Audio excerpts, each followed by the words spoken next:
Hello friends, हमारे YouTube channel physics classes में आपका स्वागत है। मैं शिवाजी यादव आपका स्वागत करता हूं।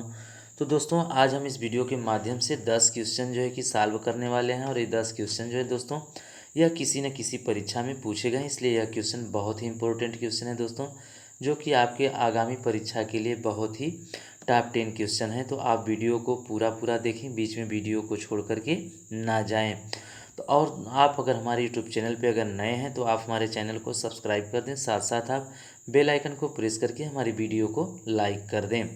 तो चलिए हम बिना देर किए चलते हैं, देखते हैं कि आज की इस 10 जो कि वीडियो में जो 10 क्वेश्चन हैं वह कौन कौन से हैं जो कि बार बार परीक्षाओं में पूछे जाते हैं। तो आपका क्वेश्चन नंबर 1 पहला लगा हुआ है, कह रहा है कि विश्व में प्राकृतिक रबड़ का सबसे बड़ा उत्पादक देश है। तो ऑप्शन नंबर ए है आपका Brazil, option number B Bharat, option number C Malaysia, option number D Thailand. तो दोस्तों, हम आपको दो जो है कि सेकंड का समय देंगे और 2 सेकंड में जो है कि आप अपने आंसर की जांच कर लेंगे कि किस क्वेश्चन का क्या आंसर होगा। तो चलिए आप आंसर की जांच करेंगे।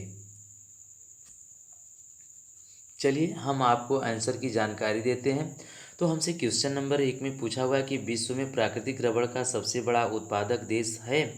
तो विश्व में प्राकृतिक रबड़ का जो सबसे बड़ा उत्पादक देश है दोस्तों, वह है आपका थाईलैंड।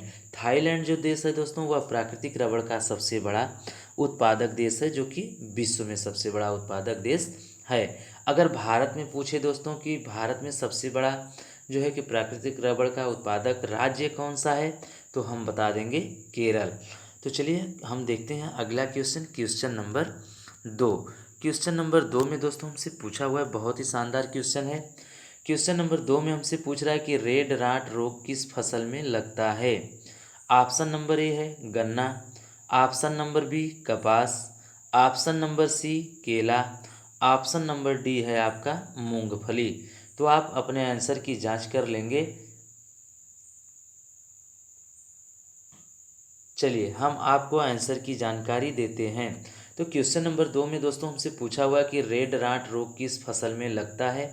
तो रेड राट जो रोग होता है दोस्तों, वह किस फसल में लगता है, तो गन्ना में लगता है। तो क्वेश्चन नंबर 2 का जो आपका आंसर होगा वह ऑप्शन नंबर ए होगा, गन्ना। चलिए अगला क्वेश्चन हम देखते हैं दोस्तों, क्वेश्चन नंबर 3। तो क्वेश्चन नंबर 3 भी दोस्तों आपके सामने आ चुका है, बहुत ही शानदार क्वेश्चन है। क्वेश्चन नंबर 3 में हमसे पूछ रहा है कि दीपक की बत्ती में तेल ऊपर चढ़ने का कारण है। तो ऑप्शन नंबर ए है आपका केशिकत्व क्रिया, ऑप्शन नंबर बी गुरुत्व बल, ऑप्शन नंबर सी दाब अंतर, ऑप्शन नंबर डी है इनमें से कोई नहीं। तो आप अपने आंसर की जांच करेंगे। चलिए हम आपको आंसर की जानकारी देते हैं। तो क्वेश्चन नंबर 3 में हमसे पूछा हुआ है कि दीपक की बत्ती में तेल ऊपर चढ़ने का कारण है।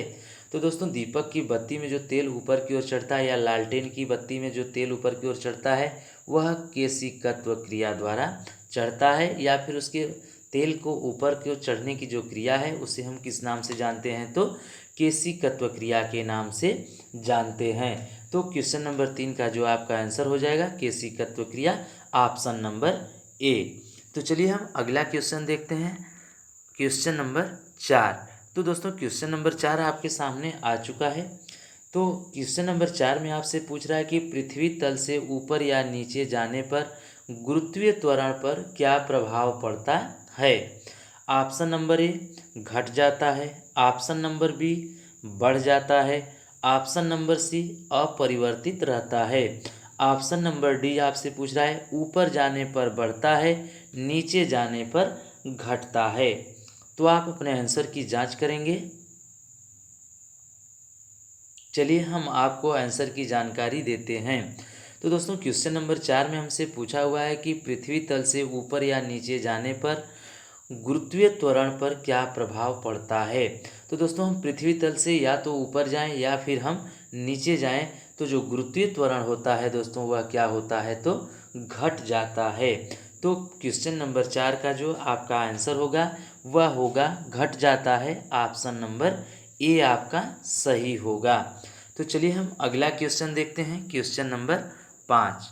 तो क्वेश्चन नंबर 5 में जो दोस्तों पूछा, यह क्वेश्चन बहुत बार परीक्षाओं में पूछ चुका है और इसमें थोड़ी सी गलती जो है कि होती है, जिससे हम बहुत बड़े जो है कि अपने अंक को खो बैठते हैं। तो दोस्तों अब इस क्वेश्चन को देखने के बाद, इस वीडियो को देखने के बाद, अब ऐसे क्वेश्चन को हम कभी भी गलत नहीं करेंगे।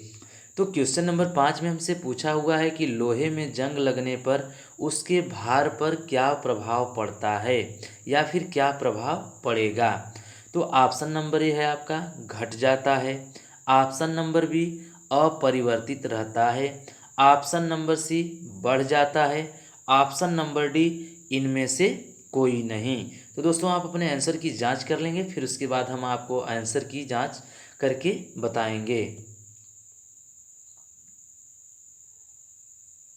चलिए हम आपको आंसर की जानकारी देते हैं। तो दोस्तों क्वेश्चन नंबर 5 में हमसे पूछा है कि जंग लगने पर जो है कि लोहे में जंग लगने पर उसके भार पर क्या प्रभाव पड़ता है। तो हम ये उम्मीद रखते हैं दोस्तों कि जब लोहे में जंग लग जाता है तो लोहा जो है कि गल जाता है, गल करके हल्का हो जाता है। तो दोस्तों यह जो है कि सबसे बड़ी हमारी भूल है कि लोहे में जंग लगने के बाद क्या होता है, लोहे का भार जो है कि घट जाता है। तो दोस्तों आपका ऑप्शन नंबर ए जो है गलत होगा। ऑप्शन नंबर बी में हमसे पूछ रहा है कि अपरिवर्तित रहेगा, मतलब न घटेगा न ही बढ़ेगा। तो दोस्तों आपका ऑप्शन नंबर बी भी क्या है, गलत होगा। ऑप्शन नंबर सी दोस्तों आपका सही होगा। लोहे में जंग लगने के बाद लोहे के भार पर क्या प्रभाव पड़ता है, तो लोहे का भार जो है कि बढ़ जाता है। तो आपके क्वेश्चन नंबर 5 का जो आंसर होगा दोस्तों वह होगा ऑप्शन नंबर सी, बढ़ जाता है। तो चलिए हम अगला क्वेश्चन देखते हैं, क्वेश्चन नंबर 6। क्वेश्चन नंबर 6 में दोस्तों बहुत ही शानदार क्वेश्चन हमसे पूछा हुआ है। क्वेश्चन नंबर 6 में हमसे पूछ रहा है कि एक अश्व शक्ति के बराबर कितना वाट होता है। तो आपका ऑप्शन नंबर ए है 746 जूल, ऑप्शन नंबर बी 346 वाट, ऑप्शन नंबर सी 746 वाट, ऑप्शन नंबर डी 646 वाट। तो दोस्तों बहुत ही शानदार क्वेश्चन है, आप आंसर का जो है कि जांच करके आप आंसर देंगे। चलिए हम आपको क्वेश्चन नंबर 6 का आंसर की जानकारी देते हैं। तो दोस्तों क्वेश्चन नंबर 6 में हमसे पूछा है कि एक अश्व शक्ति के बराबर कितना वाट होता है। तो दोस्तों एक अश्व शक्ति के बराबर जो होता है वह होता है 746 वाट होता है। तो दोस्तों क्वेश्चन नंबर 6 का जो आंसर हो जाएगा वह हो जाएगा ऑप्शन नंबर सी, 746 वाट। तो चलिए दोस्तों हम अगला क्वेश्चन देखते हैं, क्वेश्चन नंबर 7। क्वेश्चन नंबर 7 दोस्तों बहुत ही शानदार क्वेश्चन है, जो कि ये भी क्वेश्चन बार बार परीक्षाओं में पूछा जाता है। तो क्वेश्चन नंबर 7 में हमसे पूछ रहा है दोस्तों कि खैरा रोग का संबंध निम्न में से किससे है। ऑप्शन नंबर ए धान, ऑप्शन नंबर बी गेहूँ, ऑप्शन नंबर सी कपास, ऑप्शन नंबर डी गन्ना। तो दोस्तों जो है कि हम क्वेश्चन देख लिए कि खैरा रोग का संबंध किस जो है कि फसल से है। तो चलिए आप अपने आंसर की जांच करेंगे।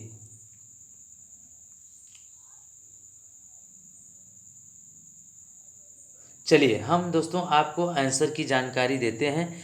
तो हमसे पूछा हुआ है क्वेश्चन नंबर 7 में कि खैरा रोग का संबंध निम्न में से किससे है। तो ऑप्शन नंबर ए है धान, ऑप्शन नंबर बी गेहूं, ऑप्शन नंबर सी कपास और ऑप्शन नंबर डी गन्ना है। तो दोस्तों आप जानते हैं कि जो खैरा रोग होता है वह जो है कि किस फसल में लगता है, तो धान की फसल में लगता है।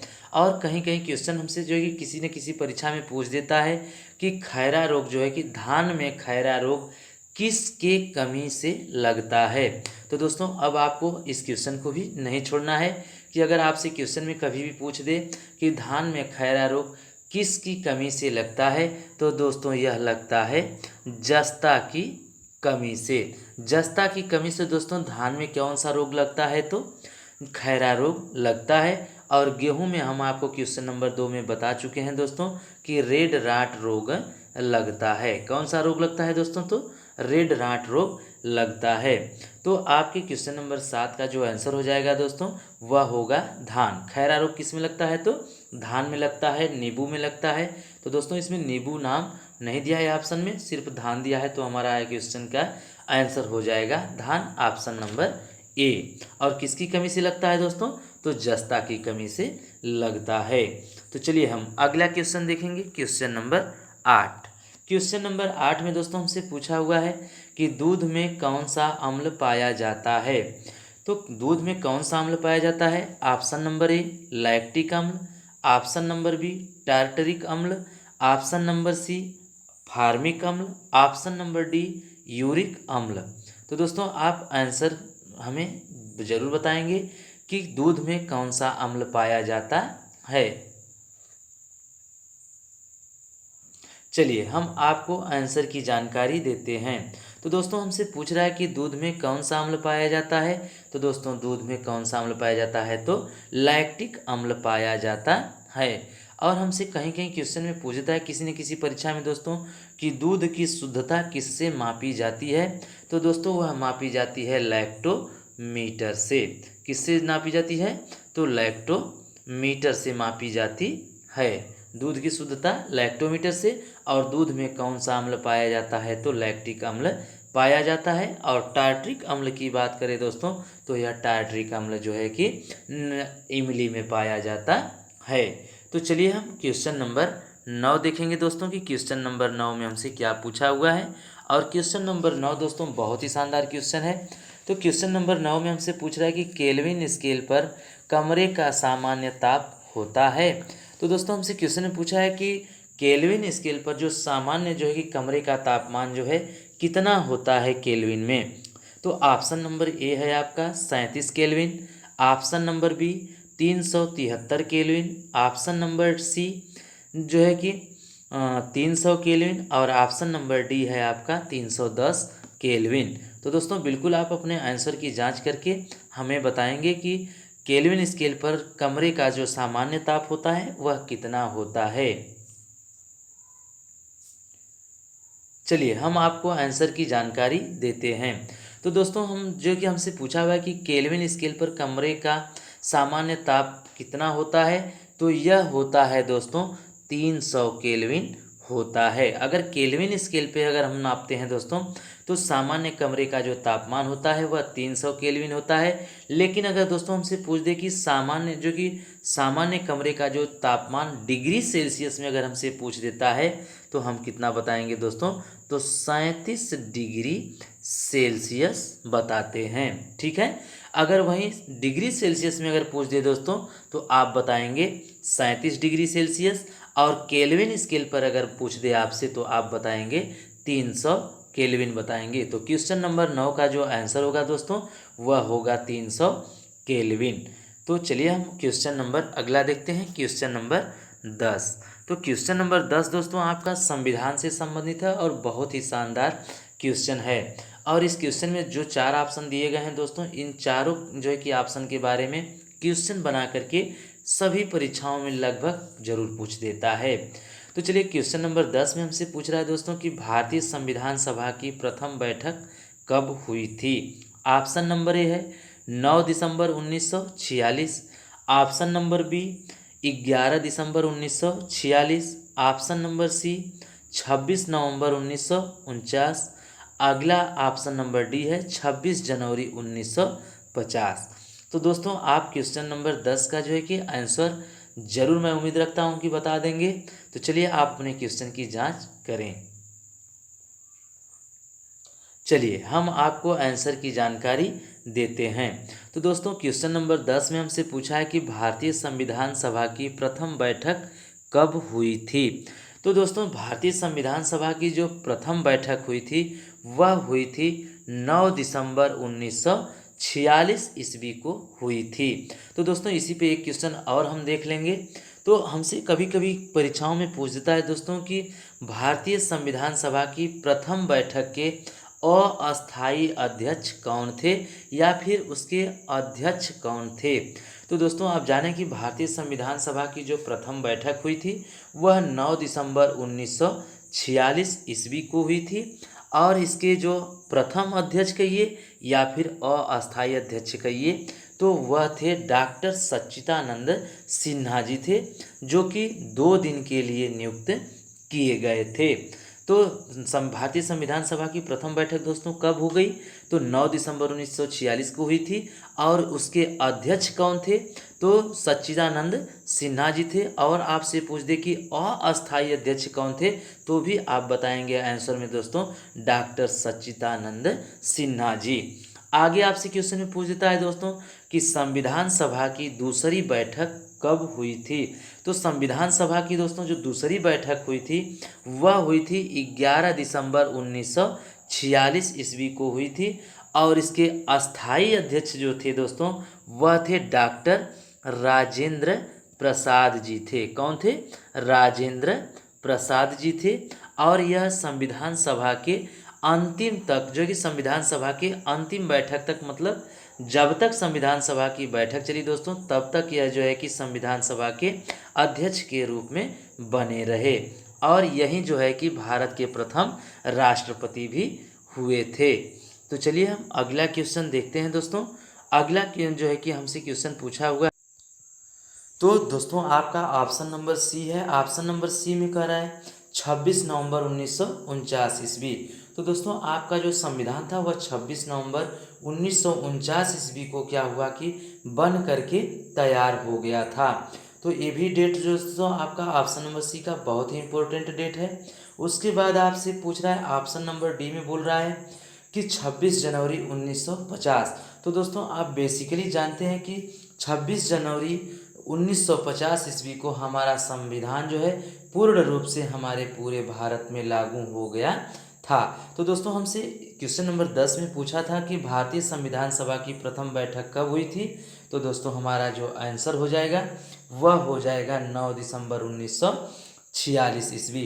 तो दोस्तों क्वेश्चन नंबर 10 के लगभग चारों क्वेश्चन जो है कि ऑप्शन के बारे में बहुत ही शानदार तरीके से जानकारी प्राप्त कर लिए।